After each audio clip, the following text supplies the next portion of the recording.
6 ফেব্রুয়ারি 1977 রাজধানী লালবাগ কেল্লার এক বিরাট সমাবেশে ভাষণ দানকালে সেনাপ্রধান ও প্রধান সামরিক আইন প্রশাসক মেজর জেনারেল জিয়াউর রহমান বলেন, শৃঙ্খলা, দেশপ্রেম এবং জাতীয়তাবাদের আদর্শ ছাড়া কোনো দেশ উন্নতি করতে পারে না। গল্পগুজব করে অপচয় করার মতো সময় আমাদের নেই। এই মুহূর্তে প্রয়োজন শুধু কাজ আর কাজ। তিনি বলেন, মাতৃভূমির স্বাধীনতা আমাদের পরম প্রিয়। ইনশাআল্লাহ আমরা সর্বদাই সার্বভৌম ও স্বাধীন থাকব। কেউ আমাদের স্বাধীনতা খর্ব করতে পারবে না। আমাদের বিরুদ্ধে আঙুল তোলার সাহস কারও নেই।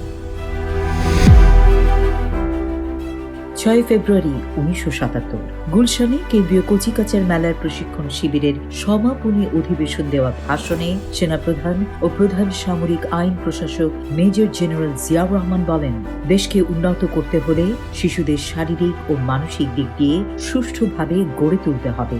কারণ আজ যারা শিশু, তাদের হাতেই দেশের ভবিষ্যৎ। আগামীতে তারাই দেশের নেতৃত্ব দেবে। তাই তাদের ভবিষ্যৎ নেতৃত্ব গ্রহণের উপযোগী করে গড়ে তুলতে হবে। 6 ফেব্রুয়ারি 1978 IPGMR কমপ্লেক্সের ভিত্তিপ্রস্তর স্থাপনকালে দেওয়া ভাষণে প্রেসিডেন্ট জিয়াউর রহমান বলেন, স্বাস্থ্য ব্যবস্থাকে ঢেলে সাজাতে হবে। জনসাধারণের আর্থিক সঙ্গতি মাথায় রেখে চিকিৎসা সেবাকে তাদের জন্য সহজলভ্য করতে হবে। এ খাতে তাদের খরচ যাতে কমে আসে, সে লক্ষ্য নিয়ে কাজ করতে হবে। চিকিৎসকদের উদ্দেশ্যে তিনি বলেন, গ্রামই হচ্ছে এদেশের প্রাণ। কাজেই পল্লীবাসীর কল্যাণ আর তাদের জীবন যাপনের উন্নতি ছাড়া দেশের সার্বিক উন্নয়ন সম্ভব নয়।